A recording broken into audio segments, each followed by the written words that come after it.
tira de nós coisas boas. Mas a gente não está muito acostumado a isso, a Deus nos tirar coisas boas. A gente espera que Deus tire de nós coisas ruins. E quem me ensinou, ou o que me ensinou que Deus tira coisas boas, foi uma figura.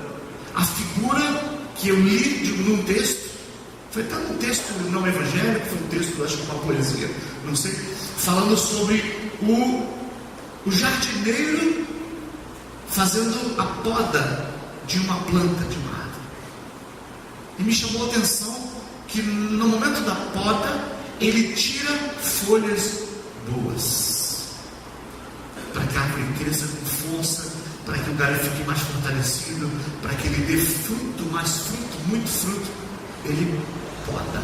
Deus, Ele faz isso na nossa vida. Ele tira coisas boas de nós. Então não pense, pelo amor de Deus, quando você perder uma coisa e você falar assim: puxa, perdi uma coisa que foi boa, o diabo roubou, ou eu negligenciei. Não. Guarde isso em nome de Jesus. Tenha paz no teu coração. Considere a possibilidade de ter sido Deus tirando essa coisa boa de você. Considere essa possibilidade de Deus tirar de você também coisas boas. Deus tira coisas boas. Deus fecha portas. Deus fecha portas. Mas se por um lado Deus fecha portas, por outro lado Deus também abre portas. Amém? Vamos continuar lendo o texto. Atos 16, versículos 6 e 7. Já lemos o versículo 8. E tendo passado por Misiã, desceram a Troade. E Paulo teve de noite uma visão, em que se apresentou um homem da Macedônia e lhe rogou, dizendo: passa a Macedônia e ajuda-nos. E logo depois dessa visão, procuramos ir para a Macedônia, concluindo que o Senhor nos chamava para lhes anunciarmos o Evangelho. Ele queria ir para Bitínia, para Mísia. O Espírito Santo o impediu, fechou a porta.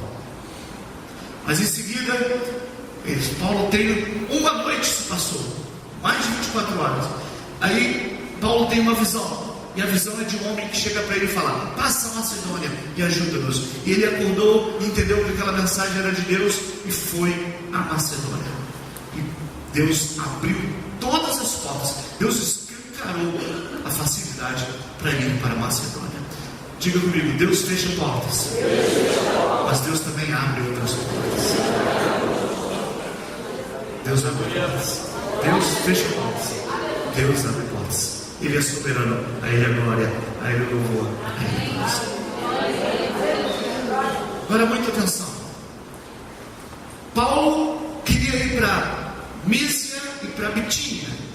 Deus fechou as portas. Deus fechou a porta. Ele continuou gozando de boa saúde, continuou vivendo a vida dele normalmente. Deus intervém e manda ele para Macedônia. Ele entende pelo Espírito que era Deus falando, e ele vai para Macedônia.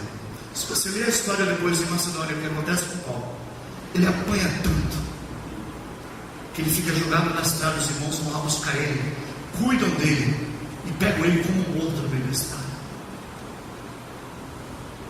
Como isso? Ele apanha tanto em Macedônia, os irmãos vão buscá-lo no meio da estrada como morto, levam para casa para cuidar dele. Se fosse eu, talvez alguns de nós diriam: isso foi uma porta do diabo. Claro que foi coisa do diabo. Primeiro a gente queria ir para Mísia e para Bitínia, e as portas se fecharam. Agora as portas se abrem para Macedônia, e eu sofro dessa maneira. Mas claro que foi o diabo que fez isso. Muito cuidado, irmãos. A gente precisa entender, como a gente ouviu essa manhã lá na mensagem, como a maioria deve ter ouvido essa manhã lá na mensagem que foi pregada pelo pastor Jaime. Linda mensagem na ceia do Senhor de hoje, dizendo isso. Aprenda a interpretar os caminhos de Deus. Aprenda a entender os caminhos de Deus, que não são os nossos caminhos. Naum, eu acho que é Naum, capítulo 1, versículo 3, ele diz que Deus faz o seu caminho no meio da tormenta. Deus tem o seu caminho no meio tormenta, Deus tem o seu caminho no meio da tormenta. Deus abre portas, Deus fecha portas, mas às vezes Deus abre a porta e aquele caminho é um caminho de sofrimento, mas a consequência disso depois, em Macedônia, foi gloriosa para a glória de Deus. Foi uma obra magnífica que o apóstolo Paulo fez, executou em Macedônia. Por que ele teve que passar por aquela provação? Por que ele teve que apanhar tanto? Irmãos, certas coisas a gente só vai entendendo agora. Eu fico pensando assim, se Paulo foi o homem que foi, e ele passou por essas agruras, do que eu estou reclamando? Se Jesus foi o homem extraordinário que foi na terra e passou por aquelas agruras, de que eu estou reclamando? De que eu estou reclamando? Qual é a minha demanda? Quais são as minhas razões? Eu penso que uma das razões porque Deus permite Paulo, um apóstolo Paulo, o maior apóstolo da igreja, o maior apóstolo disparado depois de Jesus, 3 epístolas, ele codificou toda a doutrina da igreja de Cristo, e ele passa por isso. Eu penso que é para ensinar alguma coisa para nós. Aleluia. Eu penso que é para ensinar alguma coisa para nós. Do que eu tenho que reclamar? Do que eu tenho direito de reclamar diante de uma cena desse tipo? Deus fecha portas